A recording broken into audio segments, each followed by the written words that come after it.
Hello,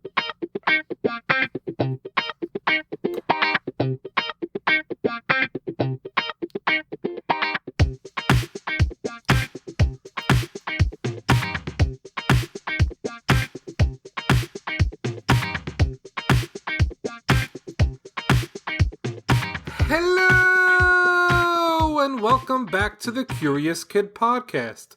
Our mail today comes from a really cool area in the western part of New York State called the Finger Lakes.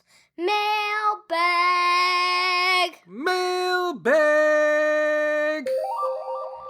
Hello, my name is Alden, and I am 7 years old. I love listening to your podcast, especially when I need some time alone to calm my mind. I wanted to write in and ask if you could do an episode on boats. I live near the Finger Lakes, so we are surrounded by water and boats. How does the fuel go to the engine? What makes them go? When was the first boat invented? Thank you for your time. Look forward to your next episode, Alden. Thanks for the awesome email, Alden. We can't wait to get curious about boats for you. I wonder why they call the lakes near where Alden lives Finger Lakes. Well, the easy answer is that if you look at the Finger Lakes on a map, you will notice that they look like fingers. According to Native American legend, when the Great Spirit laid hands on the lands to bless it, the fingers left imprints in the ground that filled with water, forming the Finger Lakes. That's a really cool legend, but it turns out that there are 11 lakes that make up the Finger Lakes. Well, I have another explanation for you. At the end of the last ice age, which was about 2 million years ago, the glaciers that covered lots of this area in New York retreated, and when they did, trenches were carved into the ground. When those trenches filled with water, they formed the Finger Lakes. Both of those are really interesting explanations. Let's start learning about boats. Great idea. Back in 2012, Laura Decker became the youngest person to ever sail around the world by herself in a boat. She was only 16 years old when she accomplished the incredible feat. The question of the week is, how many days did it take Laura Decker to sail around the world? While you're thinking about the answer to the question of the week, let's go back in time, way back in time, to learn about the history of boats. Primitive boats were being used about 800,000 years ago. That's so long ago. It's so long ago, in fact, that those boats were used by Homo erectus. If you listened to episode 38 of Curious Kid Podcast, Curious About Evolution, you may remember that humans came from apes.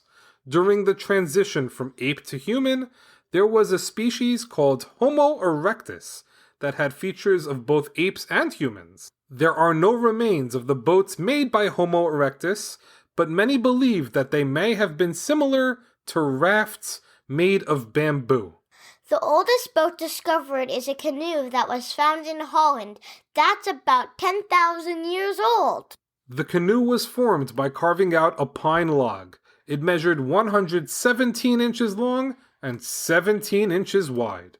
The first sailing boats were used by the ancient Egyptians about 6,000 years ago. Those sailing boats were reed boats that had sails and a mast and were often used to navigate through the Nile River.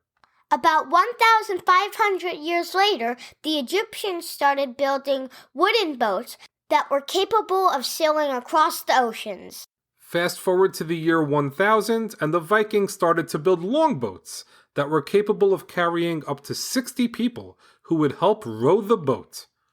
About 200 years ago, the first steam-powered ships began to cross the Atlantic Ocean. They used steam power and wind to move. In the early 1900s, ships started to be powered by diesel power rather than by burning coal. The popularity of cruise ships surged in the 1990s. These ships have lots of activities, as well as restaurants and shops. We were supposed to go on a cruise last year in June. It would have been Olivia's first cruise. Unfortunately, those plans had to be put on hold due to the coronavirus. Hopefully, we will have a chance to set sail soon so Olivia can experience her first cruise. I've only been on one cruise myself, and it was so much fun. How do boats move through the water? Well, it depends on the type of boat we're talking about. There are so many different types of boats that can get their power from lots of different sources. To simplify things, we can separate boats into one of three categories. First, there are man-powered boats like kayaks and rafts. In order to move, the people on board these boats have to work to keep it moving. Then we have sailboats. Sailboats capture wind in their sails, and that wind gives the sailboat the energy to move forward. Sailing is pretty easy when you're navigating downwind, which just means that the wind is at your back, helping to push you forward. It is much more difficult when you are upwind, and the wind is gusting right at you. When sailors need to go upwind, the strategy they often use is to zigzag, rather than trying to sail directly upwind. It's kind of like walking or running uphill instead of downhill. It's easy to stroll downhill, and it doesn't require a lot of energy. If you are trying to walk uphill, it requires a lot more effort. That's a great way to think of it. Sailing downwind is much easier than sailing upwind. Finally, the last category of boats are motorboats that get their energy from an engine. These boats can also be called power boats or speedboats. They are powered by gasoline or diesel fuel. They are capable of going really fast and can be small, but can also get really, really big. Learning how boats move through the water is interesting, but what I find even more interesting is how in the world boats are able to float. Just think about it. You love going to the beach in the summer. When we go to the beach, you enjoy splashing around in the ocean. When you step into the ocean, what happens? Do you sink or float? I sink, of course. My feet stay on the ocean floor. And you're just 8 years old. You actually just turned 8 yesterday on October 9th. You don't weigh that much, and yet you can't float. You sink right to the bottom of the ocean. Because we weren't able to go on our cruise, you really haven't had the chance to see a massive, gigantic, enormous cruise ship up close. Thankfully, cruise ships don't sink. They float. How is that even possible? How is it possible that I can't float, but a cruise ship weighing millions of pounds can float on the top of the ocean water? In order to understand how that works, we have to understand something called Archimedes' principle. Archimedes was the Greek astronomer, engineer, inventor, mathematician, and physicist that came up with the principle that explains why boats float but humans can't. There are two concepts we need to understand first: displacement and density. Displacement is the amount of water that is moved when an object comes into contact with the water. If we fill up a bathtub and then you step into the bathtub, what happens to the water level? The water level in the bathtub will go up because my body is taking up some of the space the water used to be in, which is going to push the water up. That's exactly right. That water has been displaced. The second concept to understand after displacement is density. Density is how much something weighs relative to its size. Let me give you an example that will make this easy to understand. Let's say you have a basketball and a bowling ball. Which ball is larger, the basketball or the bowling ball? The basketball is larger. They are close to the same size, but a basketball is larger than a bowling ball. That's true.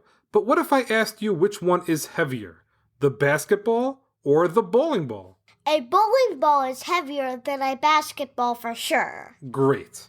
That means that a bowling ball has a larger density than the basketball. It's because a bowling ball is heavier for its size than a basketball. That's why a bowling ball will sink in water, but a basketball will float. So when does something have a large enough density to sink in water? I would think a cruise ship has a large enough density to sink. How in the world do they float? So, in order for something to sink in water, it has to be heavier than the amount of water it displaces. That's Archimedes' principle. So in other words, if you took the exact amount of water to equal the size of a bowling ball, the bowling ball will be heavier than the water, so it sinks. If you took the exact amount of water equal to the size of a basketball, the basketball will be lighter than the water, so it will float. So the reason I sink in water is because my body is heavier than the amount of water it will take to equal the size of my body? Bingo! You got it. And the reason cruise ships float is because they displace so much water that the weight of the water displaced by a cruise ship is still more than the weight of the cruise ship itself. Wow, mind blown. I know. It's really interesting to think about the different ways to apply Archimedes' principle. If learning about that blew your mind, wait until you learn more about Laura Decker, the girl that sailed across the world at the age of 14, or at least she was 14 when the journey started. She left Gibraltar on August 21st, 2010. And then, a bunch of days later, after a journey that took her around the world, she arrived in Simpson Bay, completing her trip. How many days did it take her to sail around the world? It took Laura Decker 518 days to sail across the world. That's 74 weeks. That's 1 year and 5 months. That's crazy! That sure is crazy. I'm not sure if I would last 518 minutes on the journey she took. She turned the 518-day adventure into an 82-minute documentary video called Maiden Trip. Learning about boats was so much fun, and I didn't get seasick at all. I don't think I would be rocking the boat by saying that this was a really fun topic to cover. Before we go, we have new Patreon supporters to thank. A big thanks to Parker and Charlotte T. Thanks so much for being our newest supporters. For their support, Parker and Charlotte get more access to Curious Kid Podcast, including our monthly current events episodes. If you want to learn more about supporting Curious Kid Podcast, click on the Patreon link in the show notes. Also, don't forget to tell your friends about Curious Kid Podcast.